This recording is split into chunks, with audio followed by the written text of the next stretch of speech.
Olá, hoje nós vamos falar nessa aula de literatura sobre um dos livros mais importantes da literatura brasileira, né? E estamos falando do Cortiço, do Aloysio de Azevedo, né? Um livro importante para o movimento naturalista e também, né, dentro do contexto geral de toda a história literária brasileira. Para isso, separei alguns slides para vocês, que vocês pudessem estar acompanhando.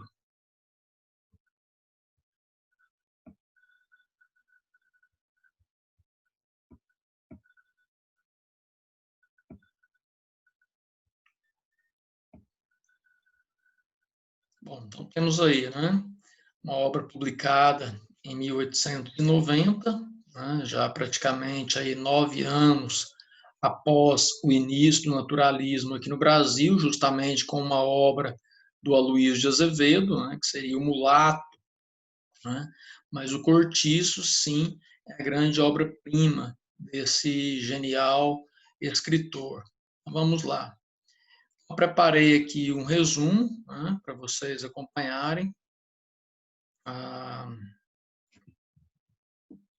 a obra, né? Farei a leitura e alguns apontamentos a respeito do livro, então. O João Romão é uma das personagens principais do livro. Português, bronco e ambicioso, ajuntando dinheiro a poder de penosos sacrifícios, compra pequeno estabelecimento comercial no subúrbio da cidade, do Rio de Janeiro. Bom, então aqui logo de cara a gente já percebe, né, que é o poder do dinheiro, né, a força do capitalismo começando ali, né, a mostrar a sua garra, né, mostrar a que veio, né, ou seja, juntava dinheiro a custo de grandes sacrifícios. A gente vai verificar isso mais adiante. Ao lado, né, desse estabelecimento que ele compra, morava uma preta, uma escrava fugida, trabalhadeira, que possuía uma quitanda e umas economias.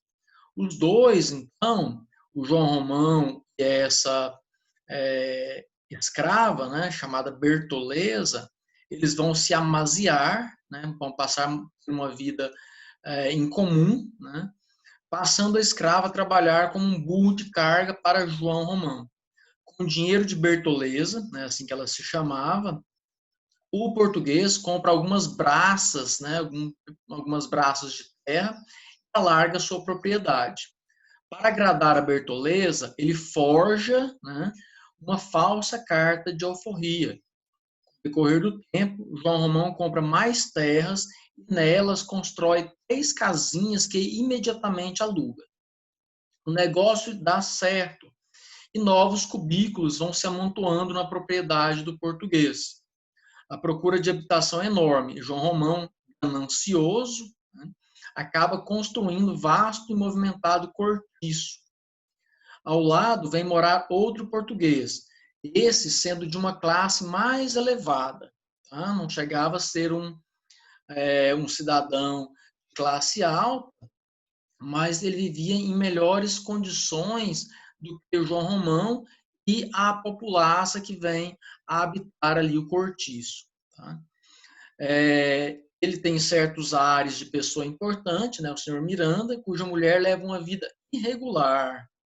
Miranda não se dá bem com João Romão, nem vê com bons olhos o cortiço perto de sua casa. Ou seja, né, isso é muito atual até. A gente percebe, né, que nós temos ali então uma casa, né, mais bem construída, com melhor acabamento, né, e aí o proprietário não gosta que ao lado ou nas imediações tenham casas de baixa renda, né, ou construídas de qualquer maneira. Então, mostra claramente esse preconceito, né, do Miranda em relação aos moradores e ao cortiço em si. A gente vai verificar mais adiante que o próprio cortiço, né, ele vem a ser a grande personagem, né, do livro que tem o mesmo nome. Então, no cortiço, moram os mais variados tipos, né? Tem brancos, pretos, mulatos, lavadeiras, malandros, assassinos, vadios, benzedeiras, né? João Romão não tinha preconceito em relação a isso, desde que o morador, né, pagasse corretamente ali o aluguel. Entre outros tipos, nós temos ali a machona, né, chamada de Leandra, uma lavadeira gritalhona, cujos filhos não se pareciam uns com os outros. Ou seja, né, o que o Aloysio coloca aqui é que cada filho era de um pai diferente. Né? O Alexandre, que é um mulato pernóstico, Pombinha, né, moça franzina, que se desencaminha por influência das más companhias, que nós vamos verificar a questão do determinismo, né? Ou seja, o meio corrompe as pessoas. Pode perceber na questão da alcunha, né, dos nomes das personagens, né, Machona, Pombinha, fazendo uma referência, né, o próprio comportamento dessa personagem. Né? A Rita Baiana, a mulata faceira que andava amigada na ocasião com o Firmo, né, que é um malandro valentão. Tem também o Jerônimo e sua mulher e outros mais. João Romão, agora uma pedreira, né, onde ele tira pedras, né, normalmente, que ele dá muito dinheiro. No cortiço há festas com certa frequência, destacando-se nelas Rita Baiana como dançarina provocante e sensual, o que faz Jerônimo, né, que era casado, perder a cabeça. Né? Então, enciumado, o Firmo acaba brigando com o Jerônimo. E o Firmo era um hábil capoeirista. E durante essa disputa, ele abre a barriga do Jerônimo com uma navalha e foge. Naquela mesma rua, né, vendo o sucesso desse cortiço, outro cortiço se forma. Os moradores do cortiço de João Romão chamam esse novo cortiço de cabeça de gato. Como revide, recebem o apelido de carapicus. Firmo, então, passa a morar no cabeça de gato, onde se torna chefe dos malandros. Jerônimo havia sido internado em um hospital após a briga com Firmo, né, assim que ele sai, ele arma uma emboscada traiçoeira para o Firmo, né, para o malandro, e o mata a pauladas, fugindo em seguida com Rita Baiana, abandonando a sua mulher, abandonando a sua esposa. Querendo vingar a morte de Firmo, os moradores do Cabeça de Gato travam séria briga com os carapicus. No entanto, um incêndio, né, em vários barracos do cortiço de João Romão põe fim a essa briga coletiva. O português, né, no caso João Romão, agora endinheirado, reconstrói o cortiço, dando-lhe nova feição e pretende realizar um objetivo que há tempos vinha alimentando: casar-se com uma mulher de fina educação, legitimamente. Ou seja, ele morava junto com a Bertoleza, que era uma escrava fugida, né? Mas apenas morava junto, né? Mantinha uma relação de casal, mas sem a questão do matrimônio. A partir do momento que ele começa a ganhar dinheiro, né, ele começa também a ambicionar um casamento com uma mulher de fina educação, né, legitimamente. A gente percebe, então, que a questão do amor é colocada em segundo plano. Primeiro são os interesses econômicos. Né? Então, dessa maneira, ele vai lançar os olhos para Zulmira, é filha do Miranda. Né? É o outro português, né, de uma classe social mais elevada do que a de João Romão. O Botelho, um velho parasita, né, que reside com a família do Miranda, de grande influência junto deste, né, aplane no caminho para João Romão, mediante o pagamento de 20 contos de réis. Né, ou seja, ele vai aliciar ali a menina, né, aliciar ali o Miranda, né, porque o João Romão paga para que ele faça esse serviço. Em breve, os dois patrícios, né, ambos portugueses, o interesse se tornam amigos e o casamento é coisa certa. No entanto, temos aí um empecilho, né? Bertoleza.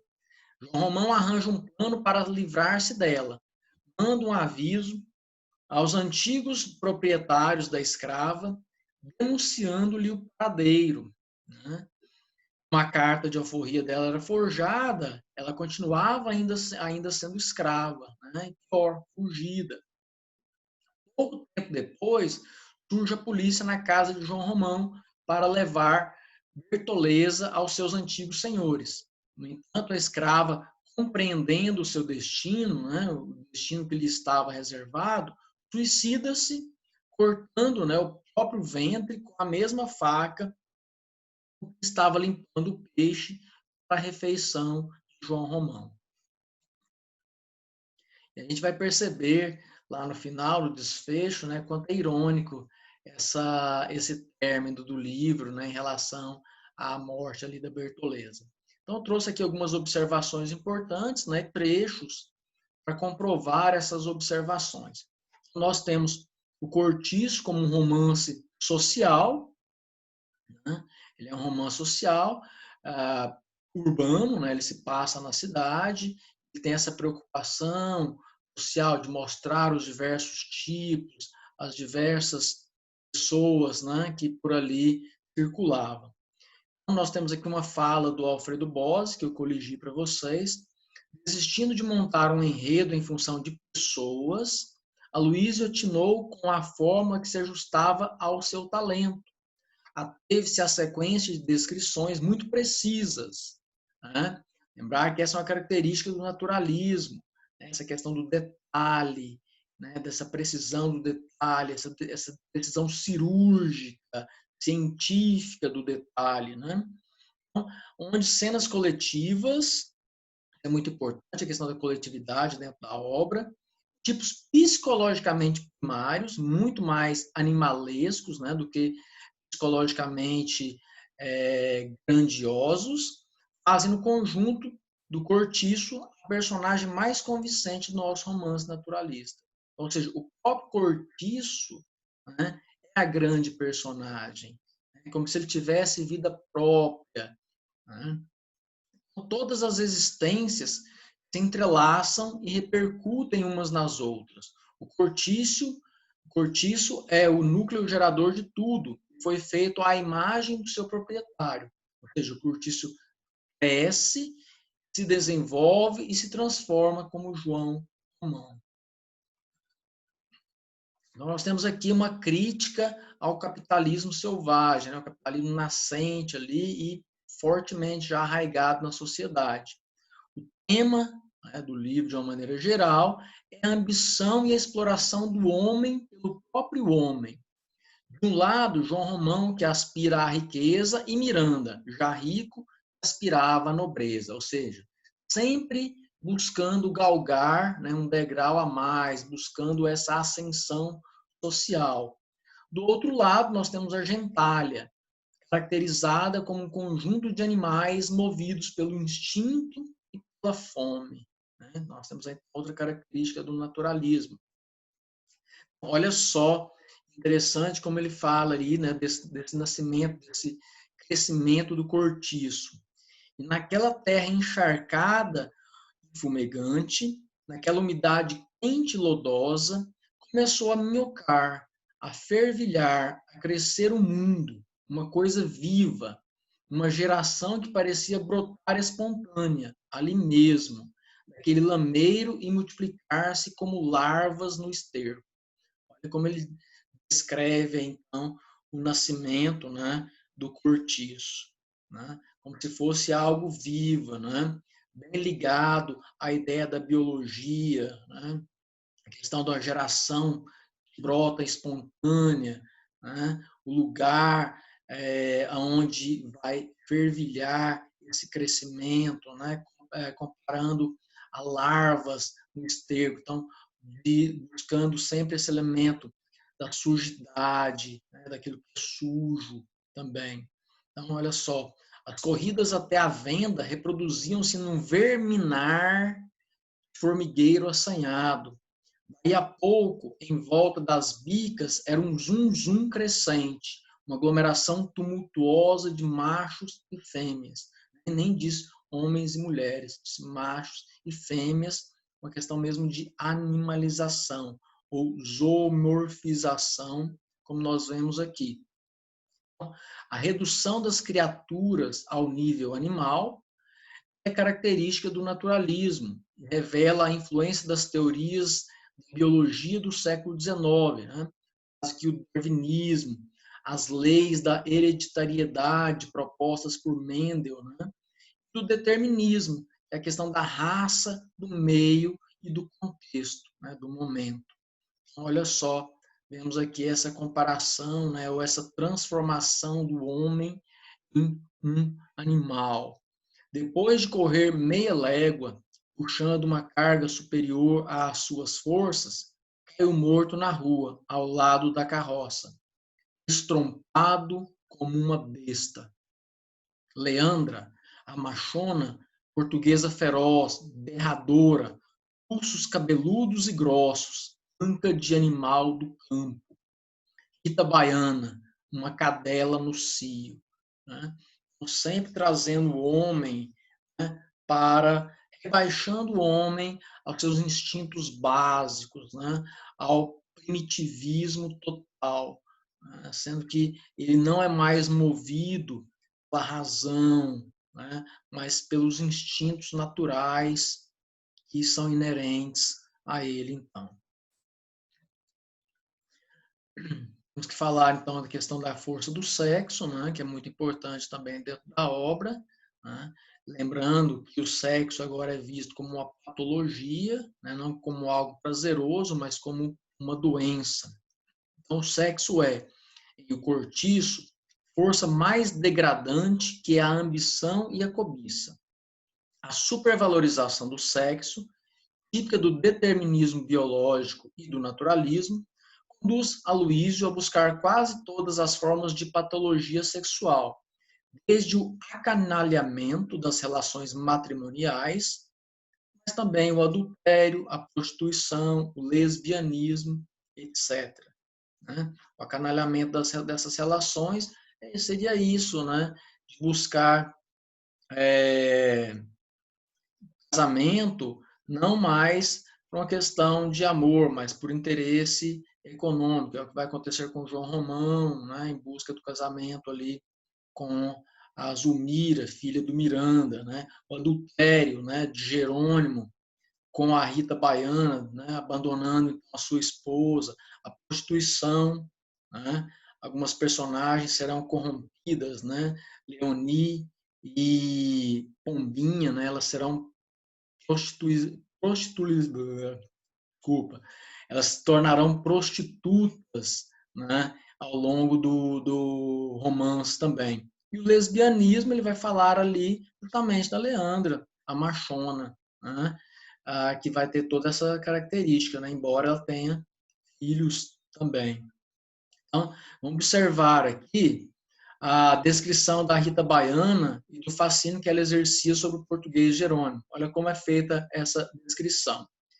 Naquela mulata estava o grande mistério, a síntese das impressões que ela recebeu, chegando aqui. Ela era a luz ardente do meio-dia, ela era o calor vermelho das cestas, fazenda, era o aroma quente dos trevos e das baunilhas, e o atordoara nas matas brasileiras. Era a palmeira virginal e esquiva, que se não torce a nenhuma outra planta. Era o veneno e era o açúcar gostoso. Era o sapoti mais doce que o mel, e era a castanha do caju, e abre feridas com seu azeite de fogo. E era a cobra verde traiçoeira, a lagarta viscosa, a muriçoca doida, esvoaçava havia muito tempo em torno do corpo dele, assanhando-lhe os desejos, acordando-lhe as fibras, embambecidas pela saudade da terra, picando-lhe as artérias, para lhe cuspir dentro do sangue uma centelha daquele amor setentrional, uma nota daquela música feita de gemidos de prazer, uma larva daquela nuvem de cantáridas que zumbiam em torno da Rita Baiana o espalhavam-se pelo ar numa fosforescência afrodisíaca. Observe as comparações, né, com elementos da natureza. A gente pode fazer uma relação, por exemplo, com a Iracema, né, do José de Alencar. Né? Só que uma comparação distintiva. Em Iracema, as comparações sempre colocando-a, né, acima das qualidades naturais. Aqui, né, sempre voltadas para as questões sexuais, sempre por interesse. Né? A Rita Baiana, sabendo ali, né, que Jerônimo já era casado, mesmo assim o assedia, o seduz, né, e o leva, digamos assim, a se desvirtualizar, né, saindo então do casamento para a questão do adultério. Eu separei alguns tipos humanos aqui, que eu acho curiosos dentro da obra. Né? De uma maneira geral, a coletividade da obra é muito interessante. Né? Mas nós temos ali o João Romão.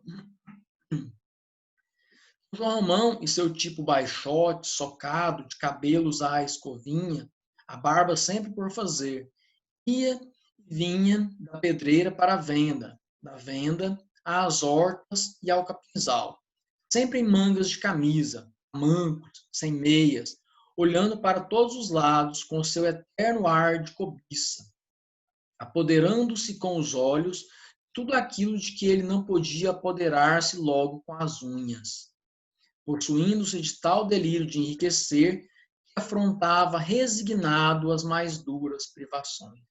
Né? Já é a ideia básica do capitalismo, né? Do acumular bens, né? A qualquer preço. Né? A pessoa ele chegava a passar fome, né? Para poder juntar dinheiro. Olha como era a vida dele ali. Dormia sobre o balcão da própria venda, em cima de uma esteira, fazendo o travesseiro de um saco de estepe cheio de palha. Ou seja, né? Embora ele tivesse já uma condição socioeconômica razoável, né, ele preferia viver nessas condições subhumanas, né, para poder juntar mais e mais capital, né, embora dele não pudesse fazer desfrute, digamos assim. Né. Outro tipo curioso é o albino. Né, fechava a fila das primeiras lavadeiras. O albino, um sujeito afeminado, fraco, cor de aspargo cozido e com um cabelinho castanho, deslavado e pobre, que caía numa solinha até o pescocinho mole e fino. Como eu disse para vocês, aqui, né, no naturalismo começa a tratar das questões da homossexualidade, né, tanto masculinas quanto femininas também. E o Botelho, né, que era um puxa-saco, digamos assim, um parasita que vivia às custas do Miranda, né, era um pobre diabo caminhando para os 70 anos, antipático, cabelo branco, curto e duro como escova, barba e bigode do mesmo teor, muito macilento, com os óculos redondos que lhe aumentavam o tamanho da pupila e davam-lhe à cara uma expressão de abutre, perfeitamente de acordo com seu nariz adunco e com a sua boca sem lábios. Viam-lhe ainda todos os dentes, mas tão gastos que pareciam limados até ao meio. Foi-lhe escapando tudo por entre as suas garras de ave de rapina. Mais uma vez a comparação aí com elementos da natureza, né? Animalizando, né, o homem, né? A questão da zoomorfização. Então, vamos ver como que é a situação das mulheres, né, dentro do romance. Então, as mulheres elas são reduzidas a 3 condições, a 3 tipos. A primeira condição é de objeto, né, mulher objeto, usada e aviltada pelo homem. Então, nós temos aí 2 exemplos, que é a Bertoleza, né, escrevi errado o nome ali, escrevi Bertolosa, Bertoleza, e a Piedade. Tá? A segunda, de objeto e sujeito simultaneamente, que é a Rita Baiana. Né? embora ela fosse um objeto sexual, ela também era sujeito, né? Ela também promovia essa disfunção dentro do contexto no qual ela está inserida, né? Ela não era só usada, ela também fazia uso dos homens, né? E a terceira, então, de sujeito, né? As mulheres agora sujeitos da situação, mas custo, a duras penas, né? São as que se independem do homem, prostituindo-se. Nós temos então Leone e Pombinha. A Pombinha é uma personagem muito interessante dentro da obra. É o que nós chamamos de personagem redonda, porque ela tem uma evolução, ela tem uma transformação, né? De uma menina recatada, pura, né? Calada, né? Só que com o desenvolver da narrativa, ela vai se transformando até tornar-se uma prostituta. Então, agora nós chegamos aqui no desfecho do romance. Como que ele termina? Né? Então, ele termina da seguinte maneira. Delatada por João Romão, os antigos donos de Bertoleza diligenciam para capturar a escrava fugida. Eles mandam, né, a polícia atrás dela. Procurada pelos policiais, a negra se suicida. Observe aqui, né, até marquei, observe a ironia desse desfecho. A negra, imóvel, cercada de escamas e tripas de peixe, com uma das mãos espalmada no chão e com a outra segurando a faca de cozinha. Olhou aterrada para eles, né? Para os policiais, sem pestanejar. Os policiais, vendo que ela não se despachava, desembainharam sabres. Bertoleza, então, erguendo-se com ímpeto de anta bravia, recuou de um salto, e antes que alguém conseguisse alcançá-la, já de um só golpe certeiro e fundo, rasgara o ventre de lado a lado. E depois emborcou para frente, rugindo e esfocinhando moribunda numa lameira de sangue. João Romão fugira até o canto mais escuro do armazém, tapando o rosto com as mãos. Nesse momento, parava à porta da rua uma carruagem. Era uma comissão de abolicionistas que vinha, de casaca, fazer-lhe respeitosamente o diploma de sócio benemérito. Olha aqui a grande ironia, né? João Romão denuncia Bertoleza, né, para dela se livrar, para que ele possa alcançar os seus objetivos, né, casando-se com Zumira, então, né, e bem nesse exato momento, né, que a polícia chega, que ela comete o suicídio, né, morrendo como um animal ali, rugindo e esfocinando, uma carruagem para à frente da casa do João Romão, né, uma carruagem cheia de abolicionistas, ou seja, de pessoas ligadas à libertação dos escravos, né, que ambicionavam a libertação dos escravos, para dar a ele, João Romão, um diploma de sócio benemérito, ou seja, de alguém que também trabalhava em prol da liberdade dos escravos. Né? Então, aqui nós terminamos a obra, né, o Cortiço, e eu deixo aqui para vocês, né, um link